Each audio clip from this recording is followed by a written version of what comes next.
Defeating Freya in the wargame shouldn't have been possible at all. Despite most familias coming together, without the help of Loki, beating Ottar would have been too much for them. That being the case, the fact Hestia, Bel, and the others somehow did, well, that was a feat requiring as perfect of a storm as you can imagine. Every piece of the puzzle needed to fall into place just right, and without just one of them, the whole thing would have collapsed right over itself.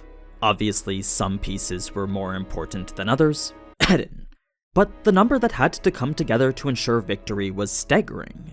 It was a grand, complex plan I feel is worth hearing a lot more detail on. So, if you want to know what exactly went into beating Ottar in the novels, stick around as this will cover all of it. Keep in mind, though, that their victory was simply subduing Ottar for a total of 5 minutes. That was all that their efforts had earned them. It was once those 5 minutes were up that Ottar promised to continue his hunt again. Now, setting that aside, the first component bringing all of this together was the presence of Ryu and her consecutive level up. As an adventurer who spent the last 5 years at the peak of level 4, it's not a shock her accomplishments during that time would allow her to jump to level 6. Like, not only was she a major part of every major accomplishment that Bel was, but she had also annihilated the forces of Evilis all on her own. That being the case, in a way, Ryu's accomplishments could very well outmatch Bel's. Combine this with the fact she was essentially handicapping herself by staying at level 4, and those feats started to become even more impressive. To the gods, they were trials she made unnecessarily harder for herself. Though completely unintentional, the fact she didn't face them as a first-tier adventurer made each endeavor all the more cruel and severe. They allowed her to keep gaining the highest quality Excelia. So, with every god taking great pleasure in acknowledging what she'd done, it wasn't so unexpected that Ryu would become the first adventurer to ever achieve a consecutive level up. As for how that level up was made possible, well, with the help of both Hermes and Asphi, Ryu was able to track her goddess down to the city of swordsmiths. It was here Estrella left for over 5 years ago, patiently waiting for the time when she might be able to help Ryu again. Well, that time had finally arrived, and thanks to her convenient location within this swordsmith city, Ryu was able to reforge her old broken sword into the Stardust Sword. Alvis Lumino was now Alvis Justitia. So, Ryu's presence would go on to accelerate things for Hedin, leading to his betrayal a lot sooner than he anticipated. He would have eventually switched sides regardless, but Ryu taking out Hegni meant he needed to step in sooner. It was the next and most crucial part of the path leading towards victory. The piece of the puzzle the Hestia side was missing to make everything fall into place. This you'll come to see soon enough, but without Hedin, Bel and the others winning likely would have been impossible. He was by far the most valuable asset to both sides. So, first he eliminated Freya's healers and cleared a path for Ryu, granting her time to reach Bel when he needed her most. Next, he rendered the Freya Familia's formations useless since without him to guide where their troops should go, most, if not all, were left aimless. The Inheriar were simply fighting without strategy now. It was a collapse that any more organized force could easily take advantage of. So, as the person with the greatest magical firepower, the greatest range, and the greatest understanding of the deployment on both sides, Hedin's betrayal was the one and only event capable of changing things the way it did. He had single-handedly put things in favor of the other side.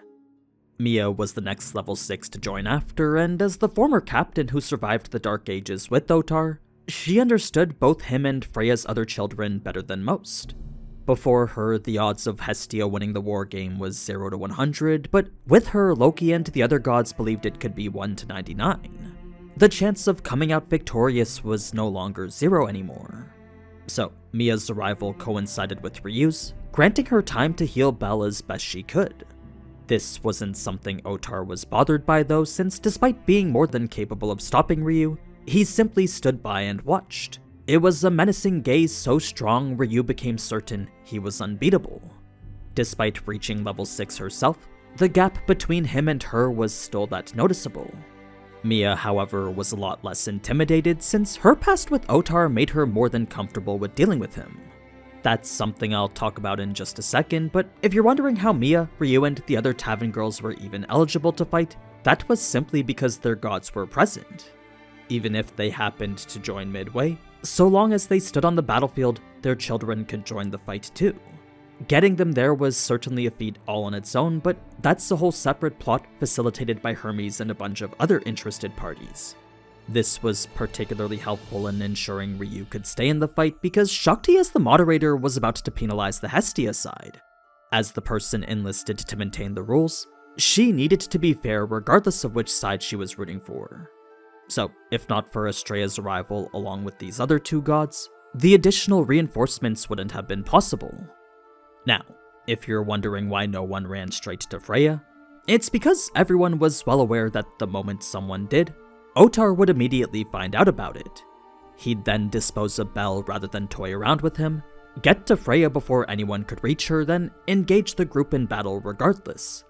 So it was a known fact that facing Ottar was unavoidable. With an all-out battle being the only option then, a fierce clash would break out between Mia and Ottar. Ottar was expecting the wall he never once overcame during his earlier battles in Folkvanger, but what he got instead was the remnants of the warrior he once looked up to. Immediately he noticed the gap now existing between him and his former captain. As much as he wanted to win against her while she was still part of the Familia, the regret which lingered from not being able to do so was finally dissipating. No longer did Ottar feel like Mia was someone he needed to catch up to. No. The difference between level 6 and 7 made such thoughts pointless now. This was more than obvious for anyone watching, since no matter how hard Mia tried to fight back, nothing she did could break Ottar's defenses. It seemed the only thing she was useful for was buying time. Without her, Ryu wouldn't have been able to heal Bel back to full again, and without full health, Bel never would have been able to do this. All it took was a little bit of time. Where potions would have recovered him instantly, Ryu's Noah heal did so over time. In exchange for closing wounds and restoring stamina, this magic would eventually provide a full recovery. The time it took just depended on how much damage was done. So, with Ottar having done quite the number, that made Bel's recovery even longer than it should have been. Now, for Ottar, this fight was something a bit more personal, since regardless of what the others thought of Seer themselves, it was the goddess and goddess alone who saved him. She had come to him just shortly after he tried to end his life here in this alley, provided him a name, then took him in. It was a time when Ottar wasn't even fully self-aware yet, but the moment Freya held him in her arms, that's when his consciousness took root. The past before meant absolutely nothing to him, so it was the present after which he dedicated his everything to. It was a life that would quickly be enveloped by fighting. He never asked why he did fight or who he was fighting for, since from the very beginning, that answer was always clear to him. He fought for Freya because fighting was the only thing he could do. To him, it was his only way of pleasing the person who had given everything to him. So, with fighting being the only way he could ever prove himself, Ottar wholeheartedly believed everyone else had to do the same for him. He knew he wasn't smart enough to distinguish good from evil or right from wrong, but with fighting, that was a language he could understand. So, with every clash of blades and exchange of fists, Ottar tested, questioned, and checked the people in front of him. No amount of talking would convince him they were trying to save Freya, so instead they would have to show their conviction in combat. If they weren't strong enough to defeat him here and now, then to him they had no right to try and save his goddess. To him, the bare minimum to do so was to first beat him. Strength was the only voice which would satisfy him. Now, the initial battle was spearheaded by Mia, since without her, the whole assault would collapse. She needed to be the vanguard so Bel and Ryu could perform their high-speed maneuvers. Neither were a match for Ottar's impenetrable defense and overwhelming offense, so in order to overcome it, they needed to rely on hit-and-run tactics. It was a strategy actually proving to be somewhat effective. Not effective enough to break Ottar's defense or cause any damage, but just effective enough to prevent Ottar from going on the offensive. In fact, the three of them were so oppressive that Ottar actually had to rely on his magic. The basic enhancement we saw cancel out Bel's full charge attack earlier. So, if Ottar was going so far as to use this, then that meant he was unable to defeat the trio with his raw strength alone. And Ottar wasn't the type of person to hesitate when it came to using every tool to defeat an enemy. The only reason we've never seen him use it before is because with everyone else, his base raw strength was more than enough. That being the case, the fact Mia, Ryu, and Bel were able to force Ottar to use his magic Well, that was an incredible feat all on its own. It was an accomplishment they could all be incredibly proud of. Of course, the only feeling they really had was despair, because Hilda's Finny just meant Ottar was about to become stronger. To them, this was nothing short of a death sentence. They did try and stop it as best they could, but as we saw, nothing would prevent his chant from finishing.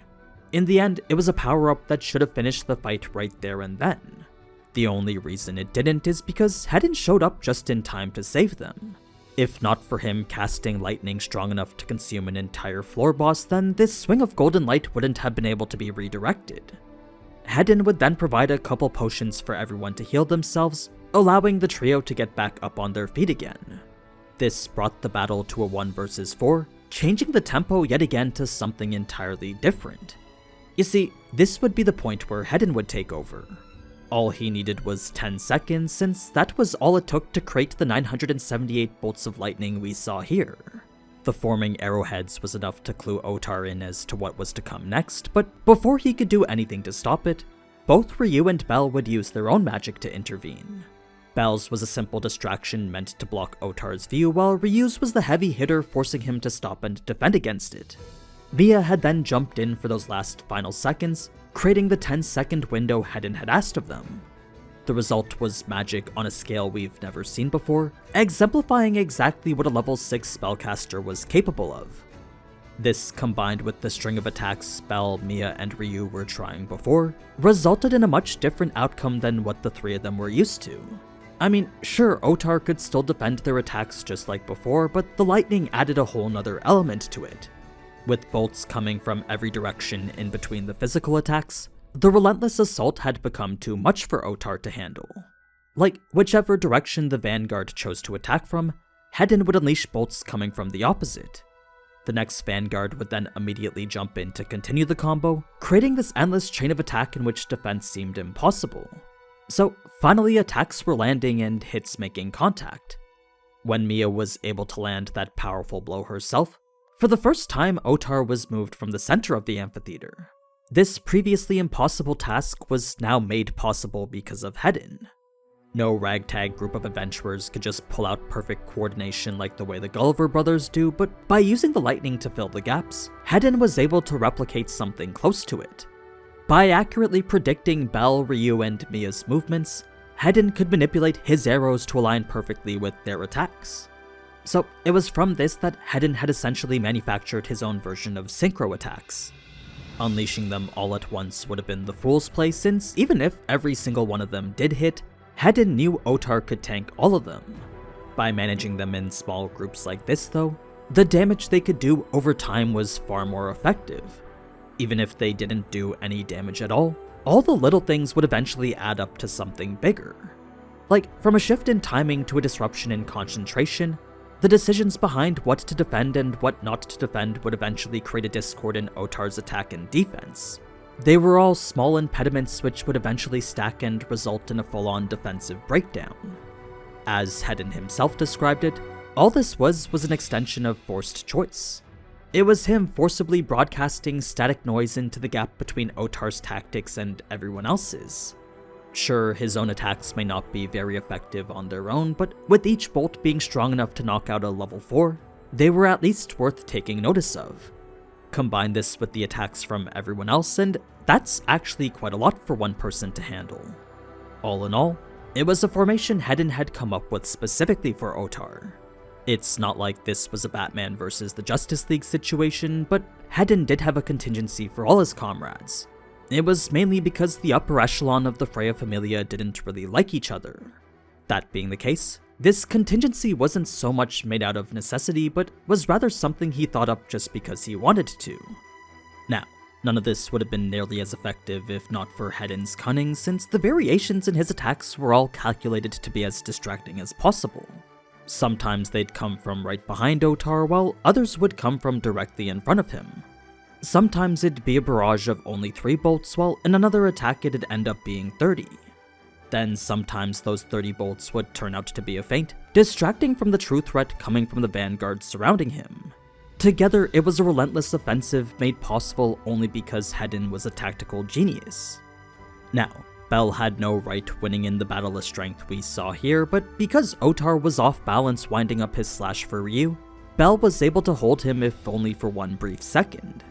This was enough time for Ryu to finish her magic, resulting in the casting of the secret Far Eastern technique she'd learned from Kaguya. The normal version only created magical slashes in the positions she determined, but when combined with the draw technique she chose to apply here, what it turned into instead was an unblockable, inescapable sure kill attack. They were 5 instantaneous sword strikes guaranteed to beat anyone not named Ottar. This was the alternative to Ryu's Alvaria, since Ottar's defense made such an attack ineffective. When it came to this one though, despite there not being any blood in the anime, the attack had actually caused Ottar to bleed quite a bit. It was shown to be effective in a way that opened the floodgates for everyone else. So, Bell would strike with Firebolt, while Hedon would release every arrow he had left. He'd even cast another massive bolt right after, making sure not to miss the opportunity for a guaranteed hit. This created a storm of lightning and fire, from which a bloody and battered Boaz would emerge from. That's right, in the novel, here Ottar was clearly hurt, barely standing, and seemingly incapable of fighting back. It was a weakened state that led Bell to think they might actually be able to win this. What Bell failed to understand though was that this was just phase 1 of the Ottar boss fight. Right when his confidence reached its peak, a feral roar would evoke a primal fear, rendering every adventurer who could hear it immobile. It was the battle cry of a warrior who just changed fighting styles, swapping from that of ultimate defense to one of absolute offense. Whatever skill and tactics Ottar fought with before, those were now gone and replaced with the mind of a beast. What remained within him was simply overwhelming force intent on mowing down everything in front of him. Before, this was a battle between adventurers, but now it was nothing more than a hunt. Ottar had decided to unleash his true trump card, his bestial transformation rarely seen by anyone. Anyone familiar with these knew it was strong enough to boost someone an entire level, so for those watching, they knew they were witnessing a level 8. As much as they didn't want to acknowledge it, the terrifying force Ottar was punishing his opponents with was a clear testament to that. So, that brings us now to phase 2, which is a whole separate battle all on its own. Base Ottar was a monster requiring 3 level 6s and Bell, while transformed Ottar required a little bit more. So, if you liked this video and want to see one for that, then let me know in the comments and leave a like. Hopefully there's still some people looking up DanMachi content, but if not, then I'll have to talk about something a bit more current. It would be cool to go through the whole war game in its entirety, but that might be difficult what with Lord of Mysteries coming out. So, until next time then, ciao!